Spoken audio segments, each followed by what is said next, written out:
The 20th of April, 2023. Late afternoon clouds hang low over Indianapolis's east side.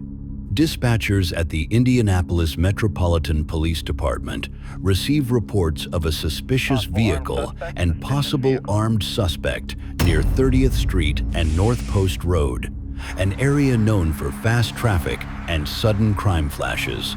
Officers from the IMPD East District roll out, routine caution in their voices, but no reason yet to believe this call will change lives. One of the patrol units includes 2 officers, De Leon and Phelps, both experienced street cops who faced danger before but know how quickly things can spiral. Their dash cam begins to roll the moment they turn onto Post Road. The suspect vehicle, a dark sedan, ignores lights and siren. The chase begins. Sirens wail, engines, reverend radio traffic spikes. East District in pursuit, northbound Post, speed 60 and climbing. Nearby units scramble to block intersections and protect civilians. Witnesses later describe the scene, the sedan weaving through traffic, nearly clipping parked cars, ignoring red lights. Officers stay back but keep eyes locked, waiting for a safe takedown point. Suddenly, the suspect veers off Post Road into a mixed residential-commercial stretch, fewer cars.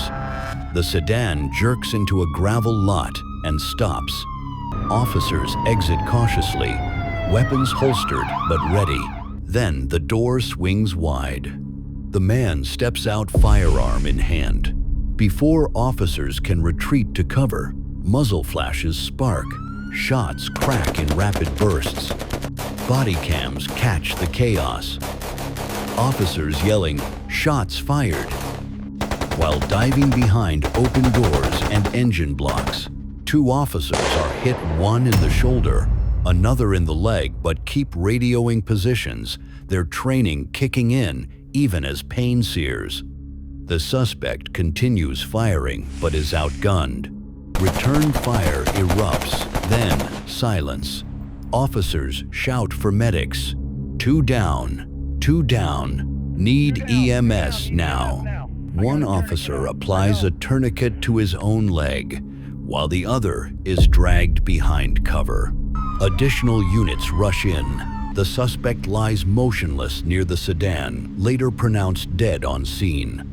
Both officers, bleeding but conscious, are rushed to Eskenazi Hospital, the city's trauma hub. Radio chatter calms, but you can hear the shaken breathing of cops who've just survived what no training truly prepares them for. Within hours of the shootout, Indianapolis detectives scramble to understand who opened fire on their officers. The gunman is identified as a 6-year-old man with a long but mostly non-violent record traffic offenses, minor drug possession, some prior weapons charges that never stuck. In the days after, neighbors describe him as erratic and angry at police.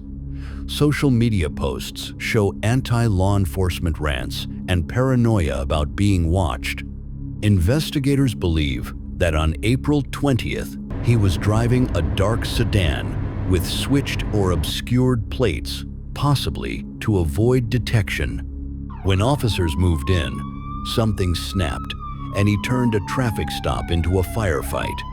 At IMPD headquarters, homicide and internal review teams pore over bodycam and dashcam footage, frame by frame. They chart the pursuit, the suspect's reckless weaving, the moment officers attempted a tactical stop, the sudden exit and gunfire.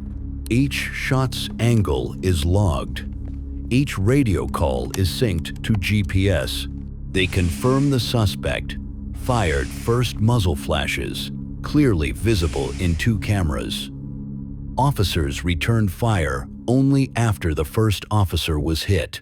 Doctors perform emergency surgery on one officer's shoulder to repair shattered bone and torn muscle. The other hit in the leg, avoids life-threatening damage but faces months of rehab. Hospital hallways fill with fellow officers, families, and community supporters bringing food and cards. The Marion County prosecutor reviews all evidence, but since the suspect died, no criminal trial follows. Instead, the focus turns to policy review. Were pursuit decisions sound?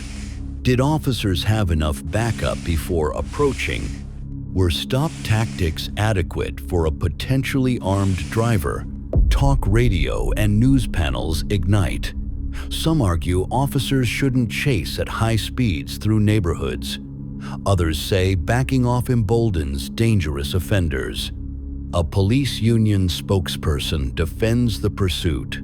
He was armed, fleeing, and a threat to the community. Our officers did their jobs. Weeks after the shooting, the two wounded IMPD officers begin a long road back. One undergoes physical therapy to regain shoulder strength. The other learns to walk without pain after leg surgery. Both visit their precincts during recovery, welcomed with standing ovations and quiet hugs. At a news conference, one officer says simply, "We train for danger, but nothing prepares you for hearing the shots meant for you." Their stories resonate beyond the badge, a reminder of the thin margin between routine policing and sudden life-threatening violence. The April 20 shootout left two officers scarred but alive, a suspect dead, and a city once again asking hard questions. The dashcams and bodycams that documented chaos now fuel learning in classrooms, courtrooms, and community halls. As the skyline of Indianapolis glows at night, the story remains. Danger can erupt without warning. How a city responds with courage, reflection, and reform determines whether tragedy simply repeats or becomes a lesson that saves lives.